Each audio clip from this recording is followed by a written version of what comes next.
nossa vida tentando fazer as coisas. Nós passamos muito tempo da nossa vida procurando produzir, procurando construir, procurando obter. Mas nós precisamos tomar posse da palavra de Deus, que diz que nós podemos plantar uma semente e aquela semente frutificar, e esse fruto se multiplicar, e daquela única semente nós teremos 100 sementes. Mas para que isso aconteça, há necessidade de algumas coisas, há necessidade de uma obediência, há necessidade de precisar saber como que nós podemos lançar a semente na terra e essa semente frutificar. Não é um ato simples, não é simplesmente você lançar uma semente. Você precisa de algumas coisas mais. Também é preciso que nós entendamos o que é colher 100. Porque não é pura e simplesmente a matemática. Não é lançar uma semente e contar e ter 100 sementes. Não é só isso. Também é claro que é isso, mas não é só isso. Tem algo muito mais sério. Colher 100, segundo a palavra, segundo o entendimento da palavra, é você colher e não perder absolutamente nada daquilo que você vai colher, daquilo que você plantou, daquilo que produziu e que você foi e colheu. É não perder nada. Não importa que tenha sido 70, que tenha sido 60, que tenha sido 30, é não perder. É tudo quanto você for receber, tudo aquilo que você for obter com a tua colheita, seja para você. É colher e obter tudo que está reservado, obter a totalidade, colher a totalidade. A gente costuma ver na televisão, nas matérias que passam a respeito do mundo agrícola, e nós vemos que os agricultores nem sempre, apesar de todo o seu cuidado, de todo o seu trabalho, de toda a sua técnica, ele nem sempre consegue colher 100% daquilo que está lá no campo. Uma parte se perde porque a chuva veio na hora errada, uma outra parte se perde porque a máquina não estava devidamente regulada, outra parte se perde porque no transporte foi caindo pelas ruas. E basta você, se você não teve a experiência, vai até São Francisco do Sul, perto do porto, ou então olha ao longo da linha ferroviária, e você vai ver quanta semente, quanto fruto daquela colheita foi perdido. Isso não é colher 100. Isso é colher e se perder. Por mais que tenha sido a quantidade, se perdeu. Mesmo que você semeie mais e mais frutos você pode, se não observar alguns detalhes, algumas coisas pequenas, você pode ter a sua colheita perdida ao longo de tantos processos, tantas coisas que acontecem entre o ato, o fruto nascer e você retirá-lo da terra. Nós vamos falar aqui de 4 coisas que você precisa ficar muito atento para que você possa lançar a semente em boa terra, terra fértil, terra produtiva, e ela produzir e você conseguir colher 100% daquilo que você produziu e não se perder. Porque o que acontece? A primeira coisa que nós precisamos entender antes de ver esses quatro detalhes é que nós precisamos semear dentro da promessa. Semeando na promessa, e semeando nos sonhos que Deus tem para nossas vidas. Se nós semearmos em outra área, semearmos em lugares diferentes, fora daquele propósito de Deus, fora dos sonhos de Deus, fora dos propósitos de Deus para a nossa vida, nós não podemos colher. Mesmo que nós lancemos tudo o que a gente quiser. O salmista deu a receita para que nós possamos fazer isso. No Salmo 126, você não precisa abrir, no versículo 5 e 6 ele fala, e esses versículos são usados muito para quando se trata do ministério pastoral. Se usa muito isso. O Salmo 126, versículos 5 e 6 diz: os que com lágrimas semeiam, com júbilo ceifarão. Quem sai andando e chorando enquanto semeia, voltará com júbilo, trazendo os seus feixes. Mas esse é simplesmente a receita do bolo, de você estar semeando dentro do sonho de Deus para a sua vida. Você tem que semear crendo que vai colher. Você tem que semear com dedicação. Você tem que semear com presteza. Choro aqui não é tristeza. Choro aqui é esperança. A palavra choro, a palavra lágrima desse versículo não está falando em tristeza, está falando em esperança.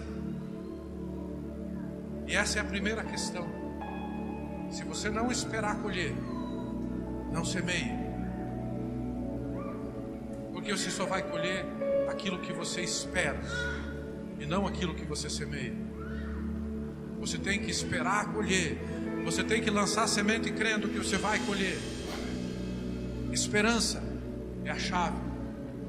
Mas nós vamos falar de 4 coisas. A primeira coisa que nós precisamos acreditar, que nós precisamos entender, que nós precisamos ter certeza, é de que se nós não estivermos no lugar da vontade de Deus, não adianta lançar semente. Você não vai conseguir colher se elas produzirem. A vontade de Deus é soberana sobre tudo. Então a primeira coisa que você precisa ter em mente, se você quer colher 100%, plantar 1 e colher 100, é que você tem que estar no lugar da vontade de Deus. Se Deus trouxe você para esse lugar, aqui é o seu lugar. Independente do que aconteça, independente do que os irmãos venham a fazer, independente do que a pastora ou o pastor falar, independente do que o diácono, a cara feia, a tristeza, não importa. Esse é o lugar da sua semeadura. É neste lugar que Deus te trouxe, é nesse lugar que Deus te colocou, que vai acontecer a vontade dele sobre a sua vida. Não é o lugar que você quer, é o lugar que Deus quer. Por isso eu comecei falando que nós temos sempre vontade de nós fazermos aquilo que nós queremos, mas nós precisamos fazer a vontade do Pai.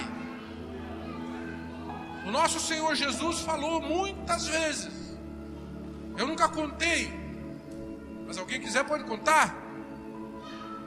Ele dizia: eu não vim para fazer a minha vontade, eu vim para fazer a vontade daquele que me enviou. Você é enviado? Você é enviado? Você tem que fazer a vontade daquele que te enviou. A vontade daquele que te enviou. Nós lemos ali a respeito de Isaac. Gênesis 26, no começo do capítulo, fala sobre os problemas que aconteceram naquele tempo, a fome que acontecia. Diz assim: sobrevindo fome à terra, além da primeira vida nos dias de Abraão. No tempo de Abraão houve fome. Ele foi para a terra dos filisteus. essa fome voltou. Isaac estava na terra dos filisteus. Isaac era o filho da promessa. Foi Isaac a Gerar, avistar-se com Abimeleque, rei dos filisteus. Apareceu-lhe o Senhor e disse: não desças ao Egito, fica na terra que eu te disser, habita nela, e serei contigo e te abençoarei, porque a ti e a tua descendência darei todas estas terras e confirmarei o juramento que fiz a Abraão teu pai. Veja bem, o primeiro impulso que cada um de nós, seres humanos, tem é de fazer aquilo que nós acreditamos, aquilo que nós estamos vendo. E com Isaac não foi diferente. O Egito era a terra mais fértil daquela época. O rio Nilo trazia essa fertilidade. Lá não havia seca, porque o rio estava lá irrigando tudo. Lá não havia fome, porque o rio trazia alimento. Lá havia prosperidade, lá havia fartura. Qual era o primeiro impulso de Isaac? Eu vou pegar a minha família e vou para o Egito. Deus falou para Isaac: faz isso não. Fica aonde eu vou te botar. Fica no lugar que eu estou determinando para você. Fica onde eu quero que você fique. E lá eu farei você prosperar. Deus havia dado uma promessa para Abraão. Você já ouviu isso? Em ti serão benditas todas as famílias da terra. Todos. Eu farei a tua semente multiplicar, a ponto de não poder ser contada. Aí Isaac vai para um lugar de sequidão, um lugar onde não tem produção, um lugar onde estava debaixo da maior carência que se possa pensar naquela época. E Deus vai e fala: não, vai não. Entre outras coisas, a gente pode pensar o seguinte: por que Deus deu essa orientação para Isaac? Mas Isaac, hoje, somos nós. Por que Deus te levou de volta lá para Crona, Alberto? E outros tantos. Por que Deus quer que você esteja hoje às 20 horas e 15 minutos no templo da adoração, na IEQ do Vila Nova? Por quê? Talvez você quisesse estar em algum outro lugar, talvez você quisesse estar fazendo alguma outra coisa, porque isso faz parte da nossa carne. Sabe por que você está aqui? Eu vou dizer para você. Você pode não entender, você pode não acreditar, mas eu vou dizer para você. Porque Deus conhece todos esses detalhes. E Deus enxerga as coisas de maneira completamente diferente do que nós enxergamos. Para Deus, o passado, o presente e o futuro são uma coisa só. Uma coisa só. Se nós pensássemos como Deus, muita coisa seria diferente. Se nós pudéssemos enxergar como Deus enxerga, tantas coisas nós teríamos feito diferente. Mas Deus enxerga e vê e sabe, conhece o que passou, o que está acontecendo e o que vai acontecer, não separadamente. Ele conhece como uma coisa só. Então Ele sabe exatamente o que é que vai redundar naquelas ações que Ele produziu. Quando Ele colocou você aqui, Ele disse: é ali que eu vou abençoar. Não é lá, não é lá, não é lá, não é lá. É aqui. Fica no lugar onde Deus te colocar. Fica no lugar onde Deus te colocar, porque lá Ele sabe o que vai fazer. Olha o que diz Eclesiastes: o que é, já foi, e o que há de ser, também já foi. Deus fará renovar o que passou. Deus faz tudo novo. Deus faz tudo novo. Ora, tem até o tal do, utilizando lá uma expressão de Jorge Amado, cunharam até a tal da síndrome de Gabriela. Porque era assim, porque fazia assim, porque eu sou assim, porque eu não mudo, porque tem que ser daquele jeito. Não pode ser dessa forma. Porque Deus não vê desse jeito. Deus vê sempre novo. O que já passou, passou. O que já passou, passou. Nós precisamos olhar da forma que Deus olha.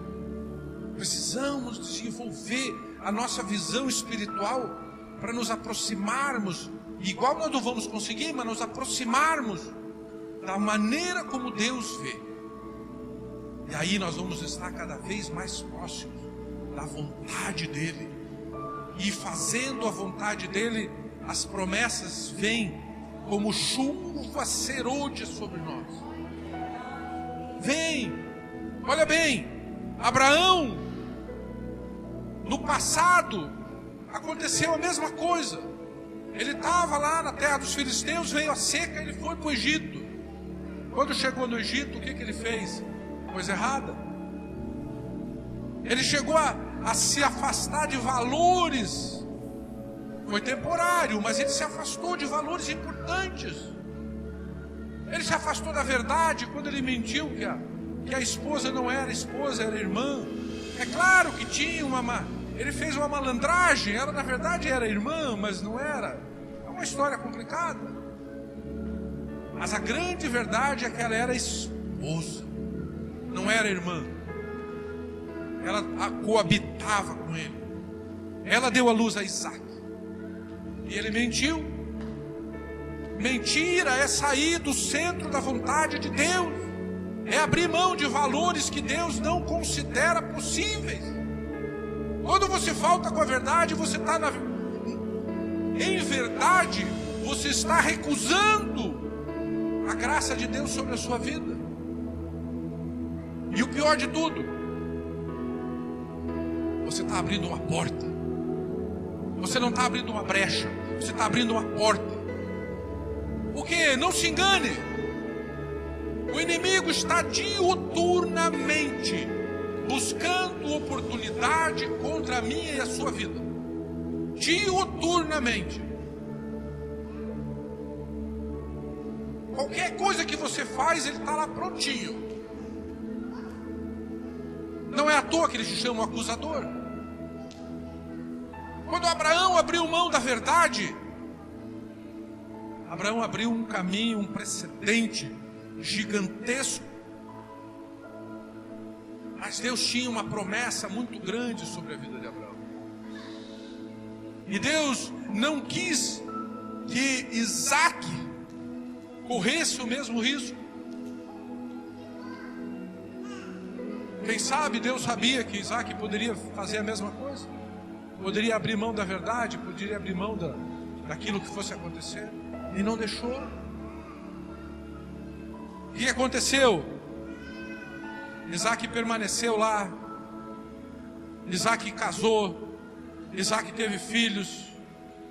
Deu origem a Jacó, a tribo de 12 tribos de Israel. José voltou para o Egito. José foi para o Egito. Deus levou a tribo, as 12 tribos para o Egito, fez prosperar e depois foi lá resgatar. Por quê? Porque houve a obediência. Deus sabia de tudo isso que ia acontecer. A obediência fez com que Isaac prosperasse. A obediência fez com que Deus pudesse dar provisão sobre a vida de Isaac. A obediência fez com que Isaac fosse suprido, crescesse, tivesse filhos e desse origem ao povo prometido a Abraão. Por quê? Porque havia um lugar, há um lugar da verdadeira prosperidade, há um lugar onde que derrama-se a bênção de Deus. E esse lugar chama-se o lugar onde Deus quer que você esteja. Porque nesse lugar nós vamos ter bênção sem medida. Esse lugar chama-se vontade de Deus. O lugar da vontade de Deus. E esse lugar é um lugar bom, é um lugar perfeito e é um lugar agradável. Porque a palavra diz que essas são as características da vontade de Deus: boa, agradável e perfeita.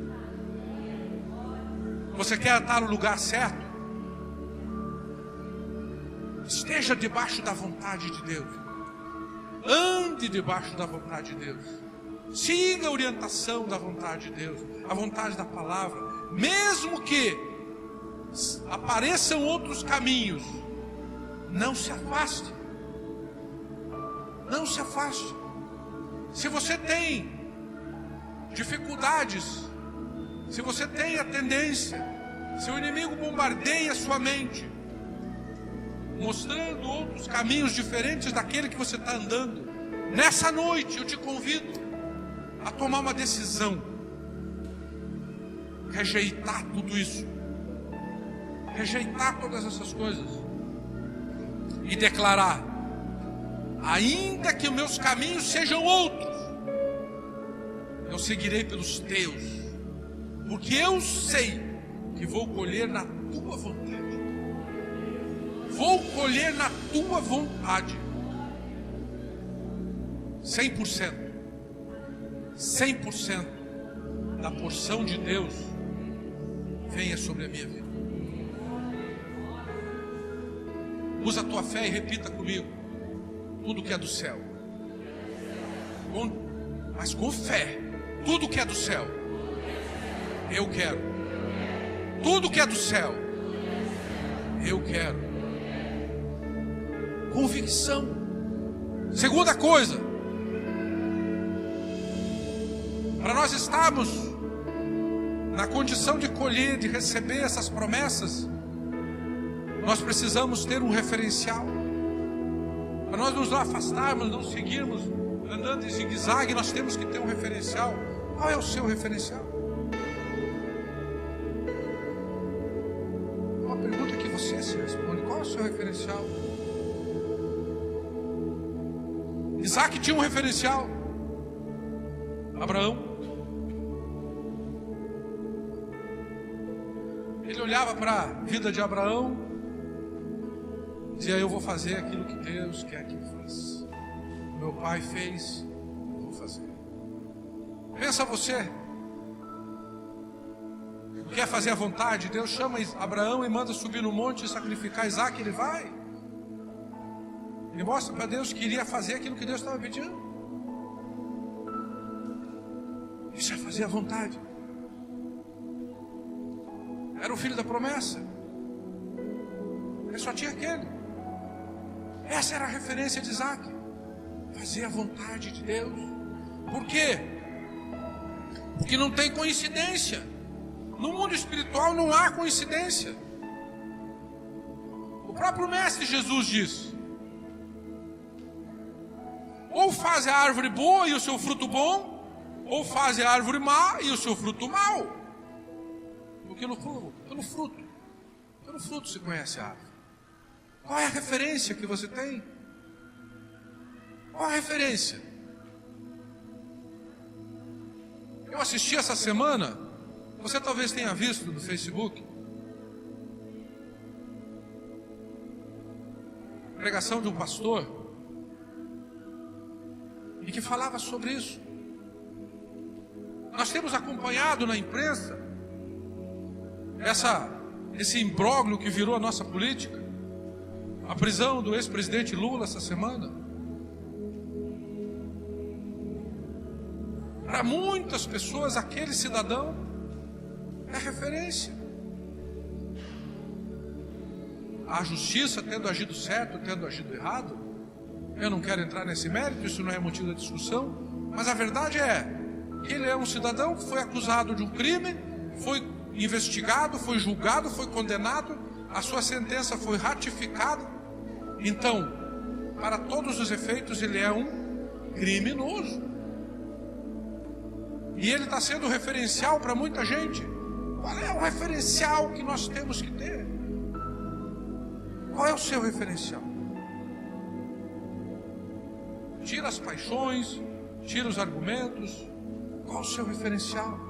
Se você não tiver um referencial frutífero, como Isaac, que enxergou em Abrão um referencial frutífero, você não tem como produzir.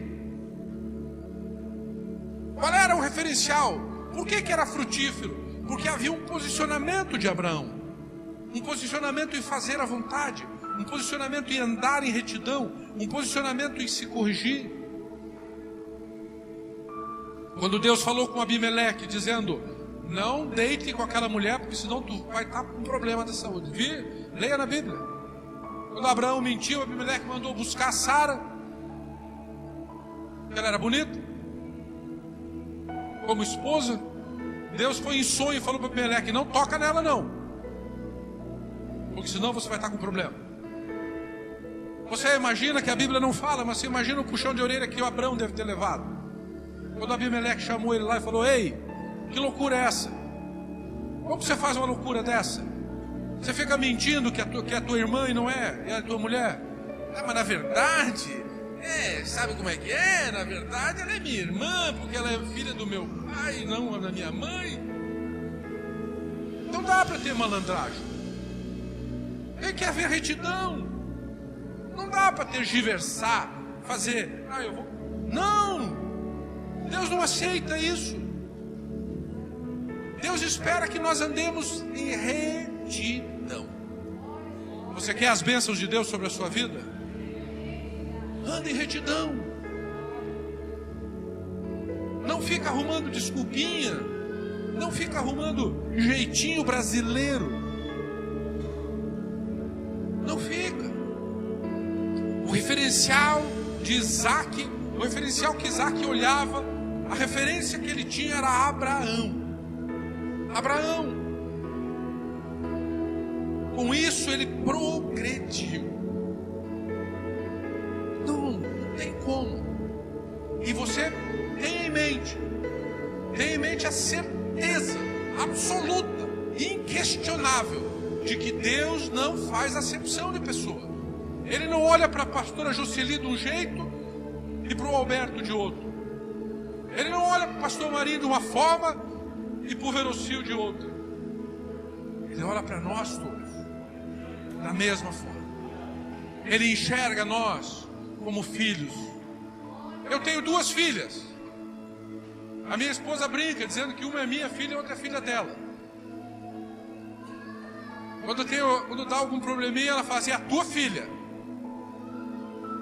Mas eu nunca olhei para minhas filhas de forma a separar. Eu apenas respeito a individualidade delas. Cada uma delas tem uma personalidade. Uma se parece mais com a minha personalidade, outra se parece mais com a personalidade da pastora.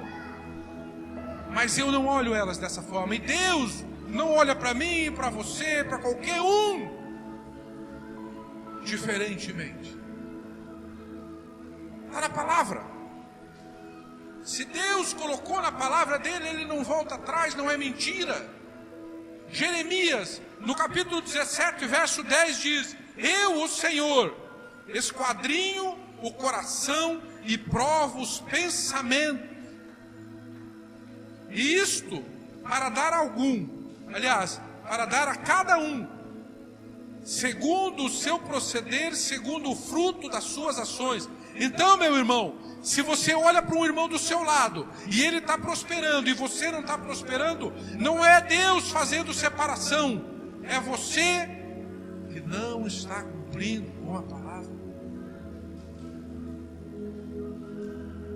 Como ser humano, nós ficamos arrumando maneiras, desculpas, explicações, mas não há. Está tudo na palavra. E tudo foi escrito há muito tempo. E não é por causa do tempo que mudou, continua igual. Continua tudo como era. Para dar a cada um, segundo o seu proceder, segundo o fruto das suas ações. É nós que plantamos, e é de acordo com o nosso plantio que nós vamos colher. Não é a pastora Jocely que planta por mim, ou eu que planto por ela. Eu planto para que eu colha. A pastora Jocely planta para ela colher. Cada um de nós planta para que nós colhamos. E cada um planta aquilo que quer colher. Mas nem sempre colhe aquilo que plantou. Por isso que ficar atento.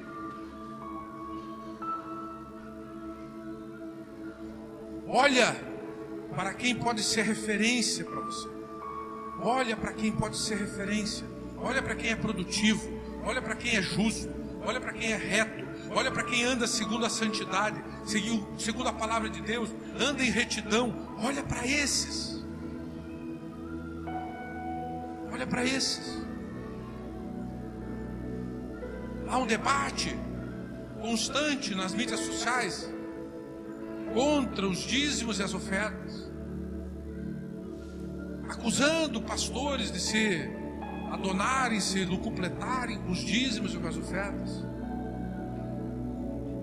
Você não... Há esses que fazem isso sim, tem os que fazem isso sim, mas esses não são referencial para ninguém. Você não tem que olhar para essas pessoas que fazem coisa errada. Você tem que olhar para aquele que é o justo, para aquele que se entregou, aquele que veio sabendo aquilo que ia acontecer e assim mesmo aceitou e se entregou para que eu e você estivéssemos aqui hoje e recebêssemos a promessa sobre a nossa vida. Essa é a referência. Se nós queremos alcançar 100% da colheita, nós não podemos desprezar os referenciais que o Senhor nos dá. Olha para quem é justo. Terceiro lugar, e não vou demorar não. Como é que está a sua vida? Qual é o seu testemunho de vida?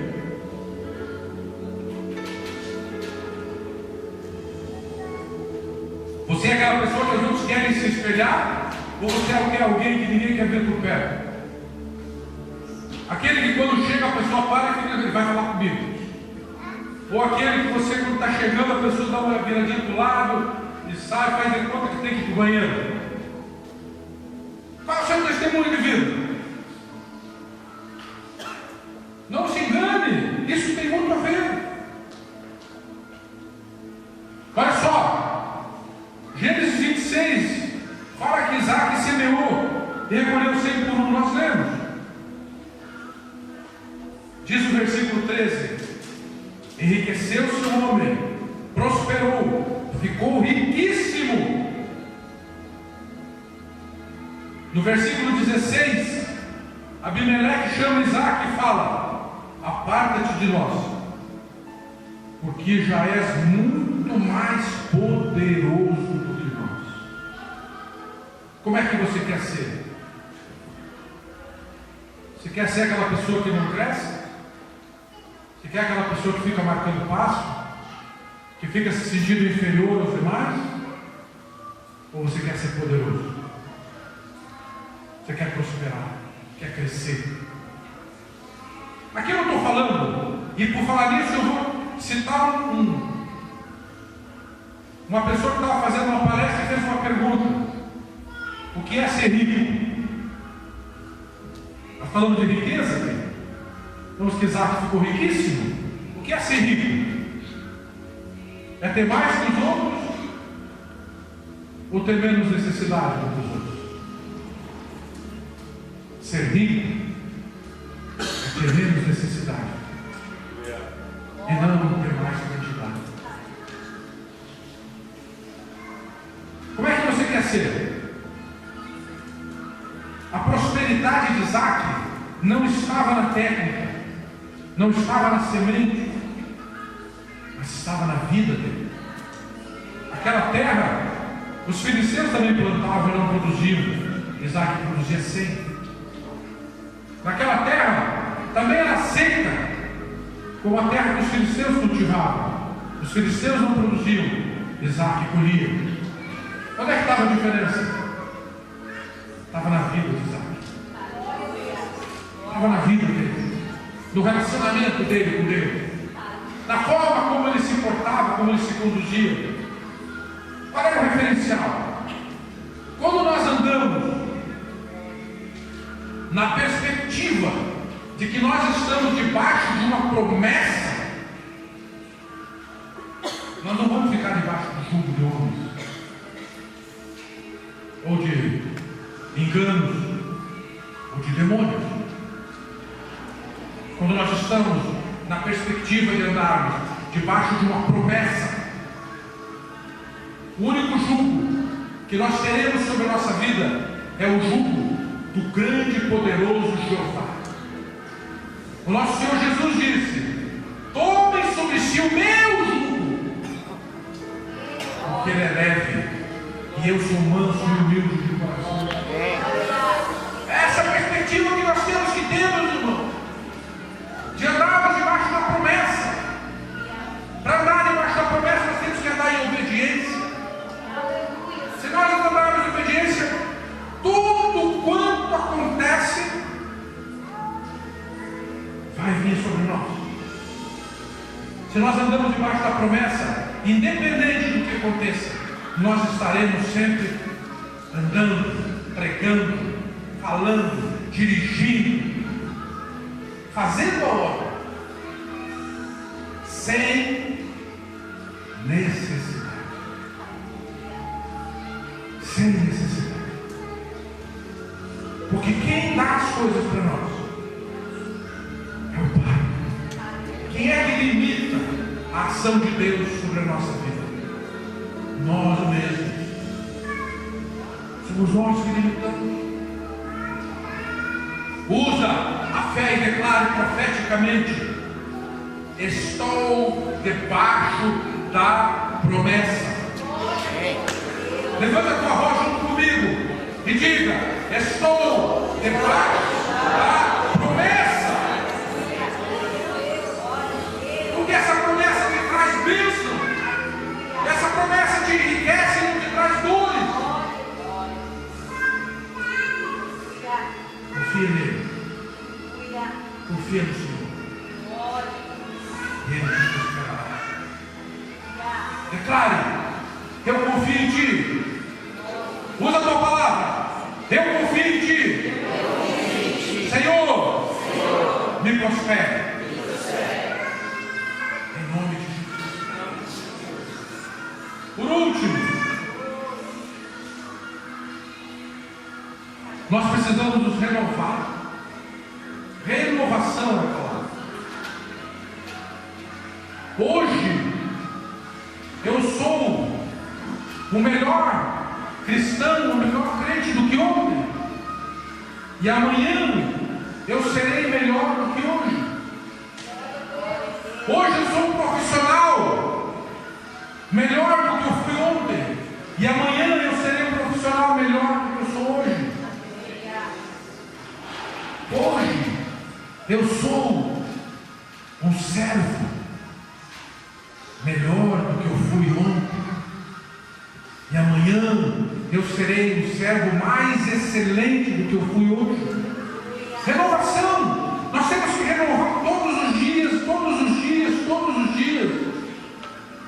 Isaac andava pela terra dos filisteus e ele prosperava. E os filisteus vinham e enterravam os poços que estavam abertos, água. Era indispensável. E Isaac ia, procurava outro e abria outro poço. E abria outro poço. E abria outro poço. Ele não ficava reclamando. Ele não ficava choramingando. Ele não ficava dizendo: por que Deus que me permitiu isso? Não. Ele simplesmente se renovava, se renovava, se renovava. Renovação. Renovação. Isaac foi. E os pastores dele, os servos dele abriram um poço e falaram: achamos água. Isaac nem sabia. Aquele lugar, perceba, era um lugar onde Abraão já havia comprado.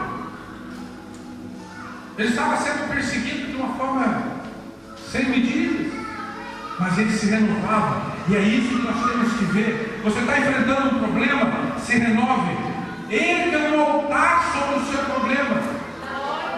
Um altar a Deus. Não um altar de murmuração, não um altar de tristeza. Erga um altar. O que nós vamos ler na palavra, se você pegar o livro de Gênesis, no capítulo 1, você vai ver Isaac erguendo altares e não murmurações. Tem luta, tem oposição, tem dificuldade. Todos nós temos. E nós vamos ter até o final dos nossos dias. Mas nós não podemos permitir que as pessoas à nossa volta, que as notícias que chegam pelas redes sociais, pelo jornal, pela televisão, impeçam que eu e você semeamos, que nós lancemos a nossa semente, que nós venhamos a semear em terreno fértil.